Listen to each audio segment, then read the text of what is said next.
We are listening Talks with Sri Ramana Maharshi.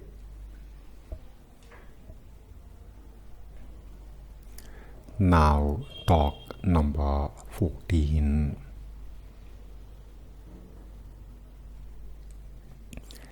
An old man came and sat in the hall.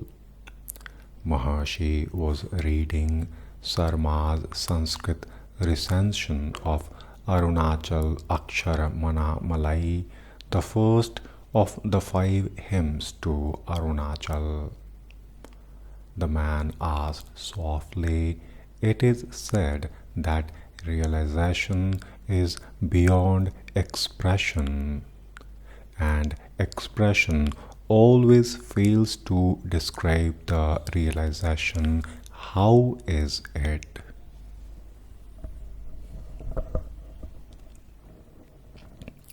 To this, Maharishi said that the point has been mentioned in Arunachal Ashtakam, verse 3, where it is admitted that although the expression of realization is impossible, still its existence is indicated. Soon after, there were visible signs of emotion in that old man who asked this question on expression.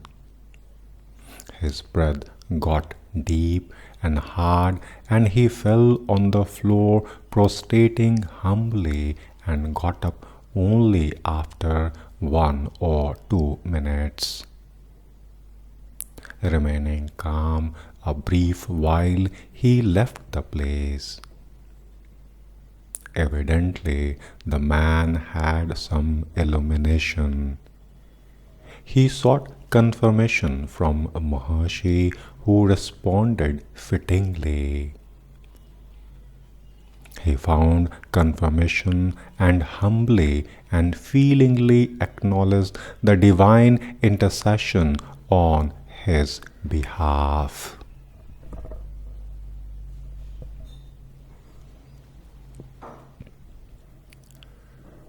Talk 15. A question was asked about the Upanishadic passage, "The Supreme Spirit is subtler than the subtlest and larger than the largest." To this, Maharishi replied that even the structure of the atom has been found by the mind. Therefore, the mind is subtler than the atom. That which is behind the mind, namely the individual soul, is subtler than the mind. Further, the Tamil saint Manika Vachagar has said of the specks dancing in a beam of sunlight that if each represents a universe, the whole sunlight will represent the Supreme Being.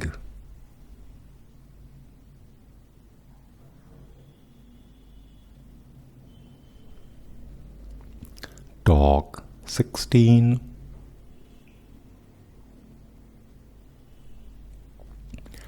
Mr. Douglas Ainley, Mr. Grant Duff, an aristocratic English gentleman, 70 years old, nephew of a former governor of Madras, an author and poet, formerly attached to the British legation in Athens, Paris, Hague, had come to Madras as a guest of Government House.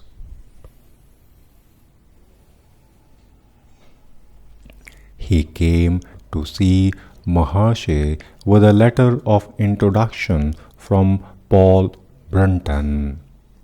Next day he returned and remained a little less than an hour in the hall. On both days practically no words were exchanged. only gaze meeting gaze.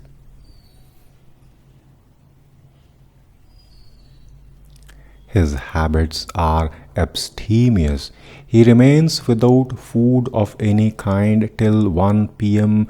and then lunches. He is said to have coffee and biscuits in the evening and retires without any further food.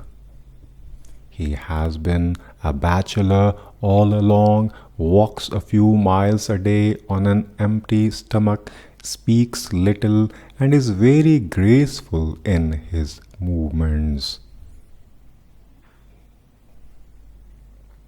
His voice is low and soft, and his words appear to come from the heart.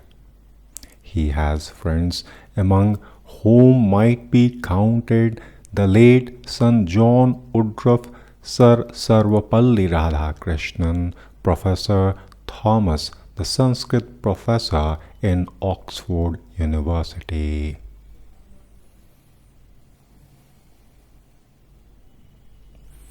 He expressed a desire to hear the Vedas.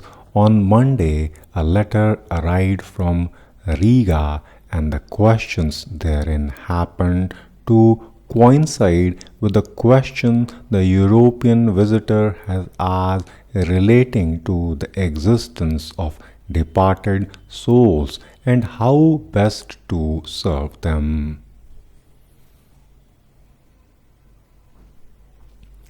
The reply sent to Riga was read out to him. Tamil songs from Maharshi's Truth Revealed and the Vedas were repeated in his presence. He considered the recitations magnificent. He came the next afternoon and, to the wonder of others, had an experience on the previous night which he repeated to Maharishi. It was that he had seen something like an electric light within himself in the heart center on the right side.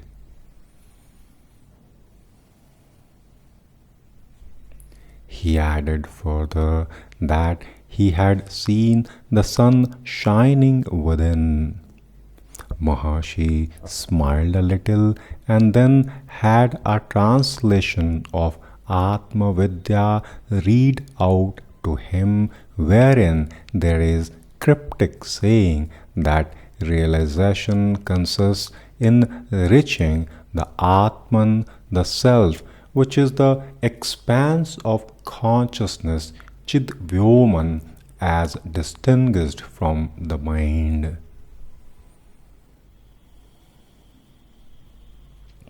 Which is the expansion of Chityavyom. This explanation appealed to this man. Speaking of him later, Maharishi remarked, "Just think of an old man of 70 not choosing to live peacefully in his own house on the income he had earned."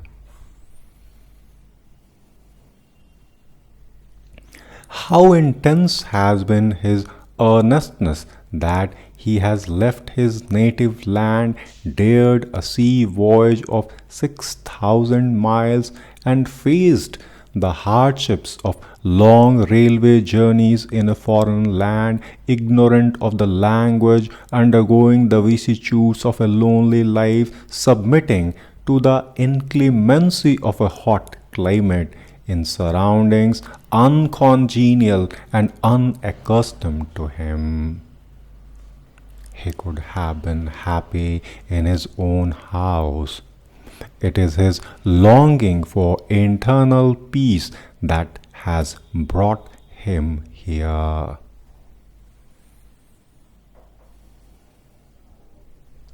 Quite so, the intensity of his earnestness is revealed by his illuminating experiences here within 4 days of his arrival, people say.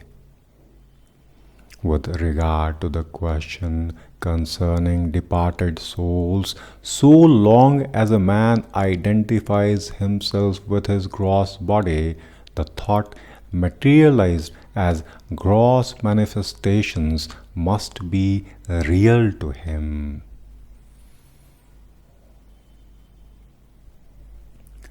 Because his body is imagined to have originated from another physical being, the other exists as truly as his own body. Having existed here once, it certainly survives death because the offspring is still here and feels he has been born of the other.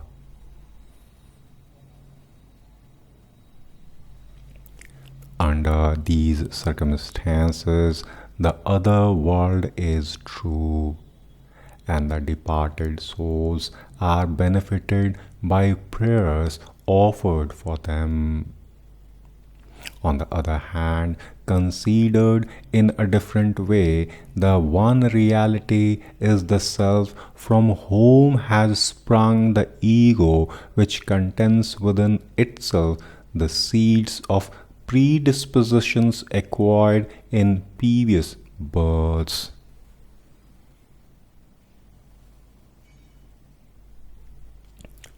The self illumines the ego, the predispositions, and also the gross senses, whereupon the predispositions appear to the senses to have materialized as the universe and become perceptible to the ego, the reflection of the self. The ego identifies itself with the body and so loses the sight of the self, and the result of this inadvertence is dark ignorance and the misery of the present life.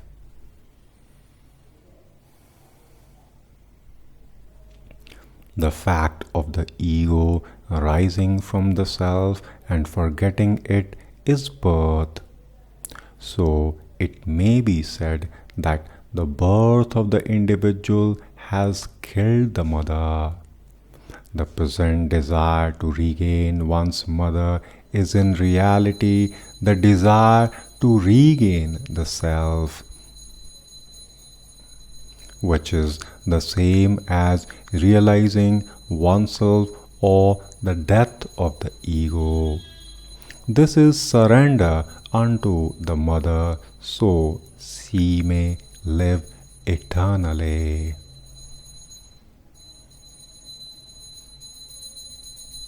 After this, Maharishi then read out from the Tamil version of Yoga Vasisht the story of Dirgha Tapasvi who had two sons, Paap and Punya.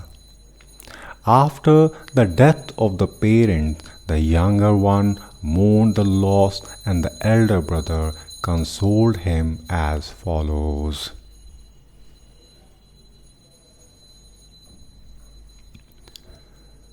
Why do you mourn the loss of our parents? I shall tell you where they are.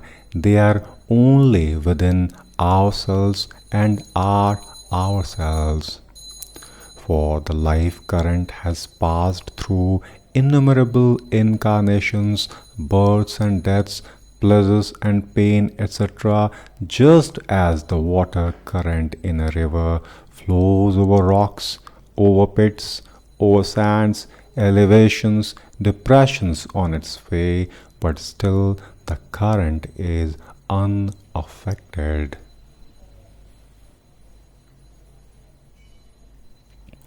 Again, the pleasures and pains, births and deaths are like undulations on the surface of seeming water in the mirage of the ego.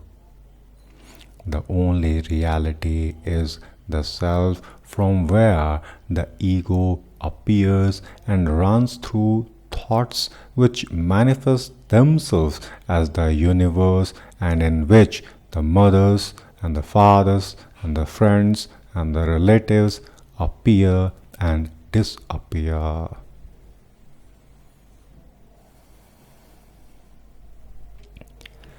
They all are nothing but manifestations of the self, so that one's parents are not outside the self, so there is no reason to mourn, learn it, realize it, and then be ever happy.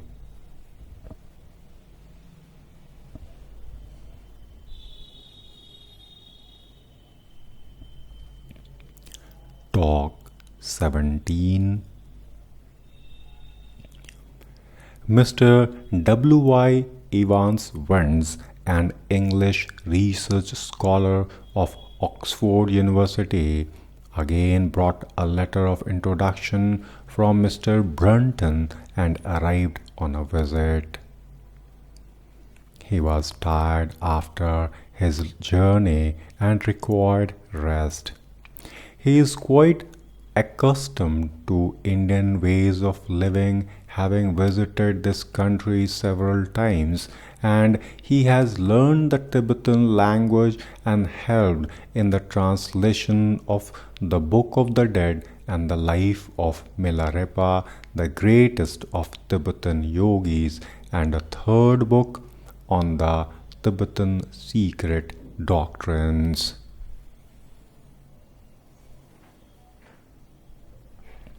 In the afternoon, he began to ask a few questions.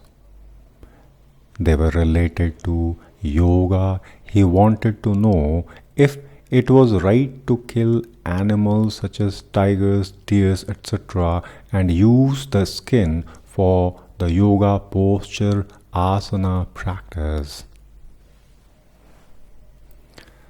Maharishi said that mind is the tiger or the deer.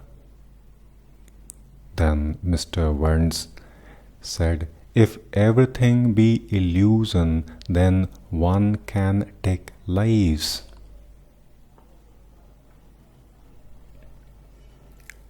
Maharishi said that actually, to whom is illusion? Find that out. In fact, everyone is a killer of the self Atmahan every moment of his life.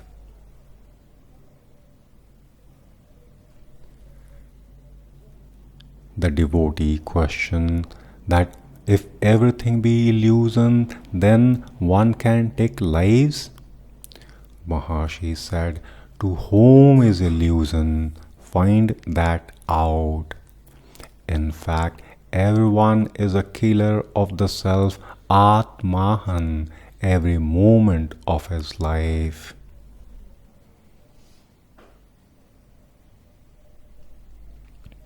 Then the devotee asked that which posture or the asana is the best? Maharishi replied, any asana, possibly Sukhasana, easy posture, or the half Buddha position, but that is immaterial for Gyan, the path of knowledge. Then the devotee asked that does posture indicate the temperament? Maharishi replied, yes. Then the devotee asked, what are the properties and effects of the tiger's skin, wool or deer skin, etc.? Maharishi said that some have found them out and related them in yoga books. They correspond to conductors and non-conductors of magnetism, etc. But it is all immaterial for the path of knowledge, the Jnana Marg. posture really means location and steadfastness in the self. It is internal. The others refer to the external possessions.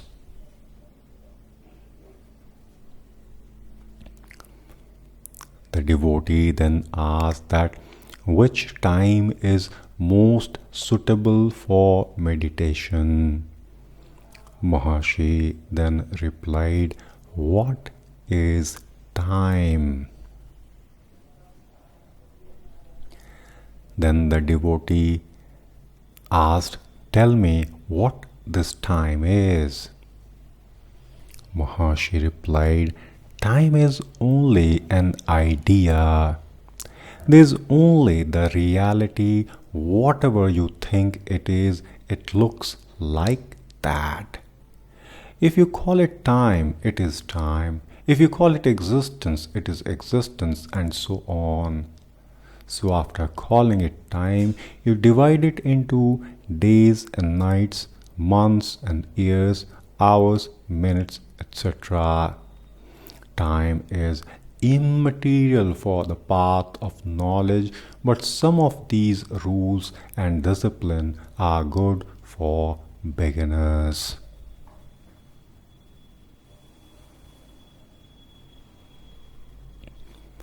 Then the devotee asked that what is the Jnana Marg, the path of knowledge? Maharishi replied, concentration of the mind is in a way common to both knowledge and yoga.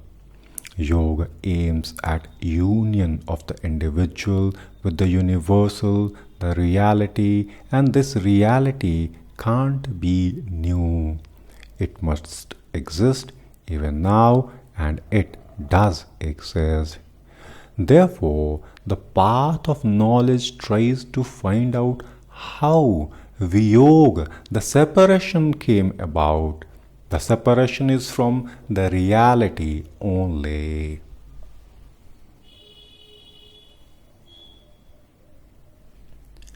Then the devotee asked, what is this illusion? Maharishi said the same thing which he quoted little while ago, that to whom is the illusion, find it out, then the illusion will vanish. Generally, people want to know about illusion and don't examine to whom it is. It is foolish. Illusion is outside and unknown, but the seeker is considered to be known and is inside.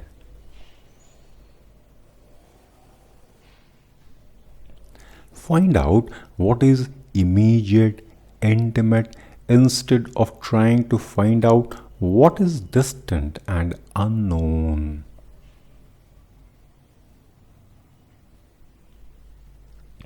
Then the devotee asked that, does Maharishi advise any physical posture for the Europeans?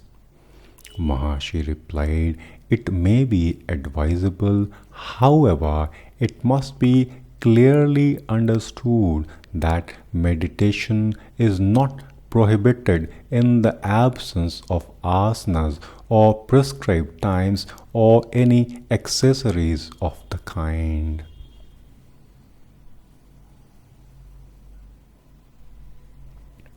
Then the devotee said that, does Maharishi have any particular method to impart to the Europeans in particular?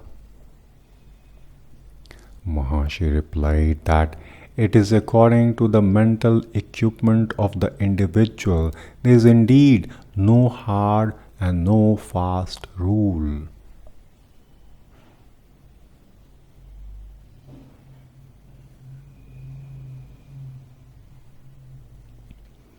Mr. Evans Wentz began to ask questions mostly relating to the yoga practices For all of which Maharishi replied that they are aids to the yoga, which is itself an aid to the self-realization, the goal of all.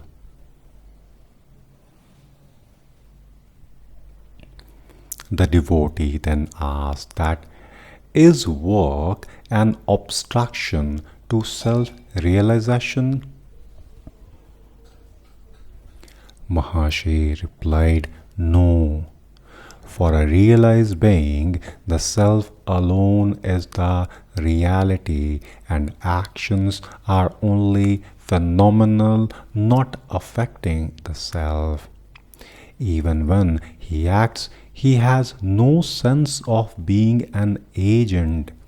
His actions are only involuntary, and he remains a witness to them without any attachment.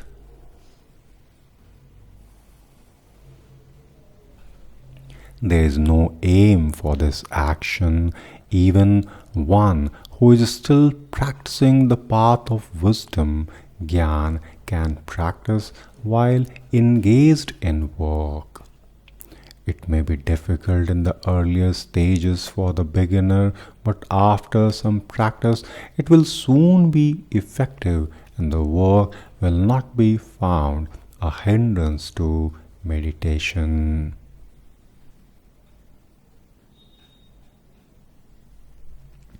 Then the devotee asked, what is the practice?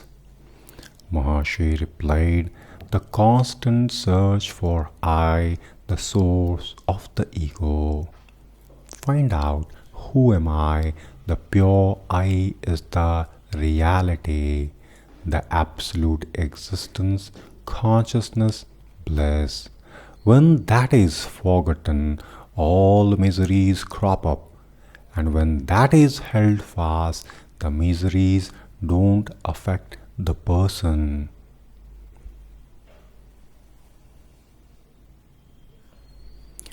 Devotee then asked that, is not Brahmacharya, the celibacy, necessary for realization of the self? Maharishi replied, Brahmacharya is living in Brahma. It has no connection with celibacy as commonly understood. A real Brahmachari, that is one who lives in Brahma, finds bliss in the Brahma, which is the same as the self.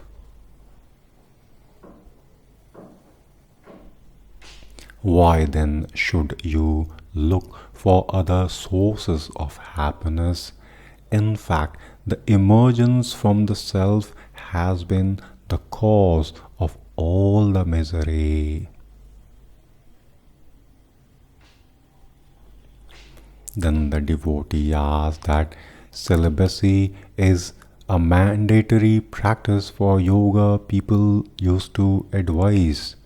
Maharishi replied, so it is. Celibacy is certainly an aid to realization among so many other aids.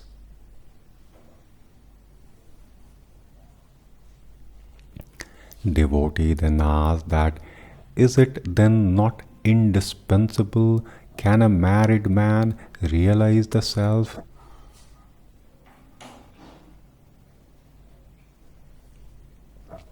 Maharishi replied, certainly it is a matter of fitness of the mind. Married or unmarried, a man can realize the self because that is here and now. If it were not so, but unattainable by some efforts at some other time, and if it were new and something to be acquired, it would not be worthy of pursuit.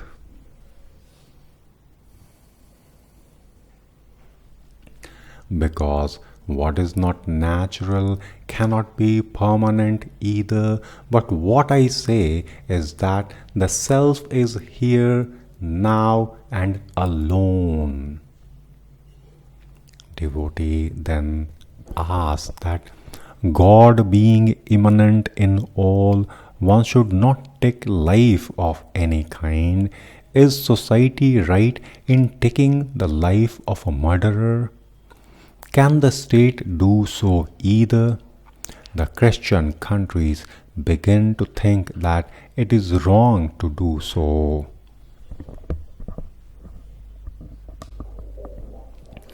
Maharishi replied that what is it that prompted the murderer to commit the crime? The same power awards him the punishment. Society or the state is only a tool in the hands of the power. You speak of one life taken away, but what about innumerable lives lost in wars? Devotee then said that quite so, loss of lives is wrong anyway. Are wars justified? Ramana Maharshi replied that for a realized man, the one who remains ever in the self, the loss of one or several or all lives either in this world or in all the three worlds makes no difference. Even if he happens to destroy them all, no sin can touch such a pure soul. Maharishi quoted the Gita, chapter 18, verse 17. He who is free from the notion of ego, whose intellect is unattached, though he annihilates all the worlds, he slieth not, nor is he bound by the results of his actions. Devotee then asked that don't one's actions affect the person in afterbirths? Maharishi said, are you born now? Why do you think of other births? The fact is that there is neither birth nor death. Let him who is born think of death and palliatives, therefore. Then the devotee said, how long did it take Maharishi to realize the self? Maharishi replied that this question is asked because the name and form are perceived. These are perceptions consequent on the identification of the ego with the gross body. If the ego identifies itself with the subtle mind as in dream, the perceptions are subtle also. But in sleep there are no perceptions. Was there not the ego still? Unless it was, there cannot be the memory of having slept. Who was it that slept? You did not say in your sleep that you slept. You say it now in your wakeful state. The ego, therefore, is the same in wakefulness, in dream, and in sleep. Find out the underlying reality behind these states. That is the reality underlying these. In that state, there is being alone. There is no you, no I, no he, no present, no past, no future. It is beyond time and space and beyond expression. It is ever there. Just as a plantain tree produces shoots at its roots before yielding fruits and perishing, and these shoots being transplanted do the same again. so also the original primeval master of antiquity, Dakshinamurti, who cleared the doubts of his rishi disciples in silence, has left shoots which are ever multiplying. The Guru is a shoot of that Dakshinamurti. The question does not arise when the self is realized. Devotee then asks that, does Maharishi enter the Nirvikalpa Samadhi? Maharishi replied, if the eyes are closed, it is Nirvikalpa. If open, it is, though differentiated, still in absolute repose, the Savikalpa. The ever present state is the natural state, Sahaj.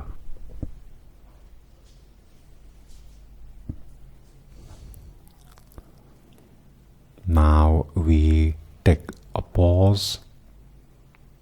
Hope these questions and answers are removing the unwanted associations which we used to create while living our daily life.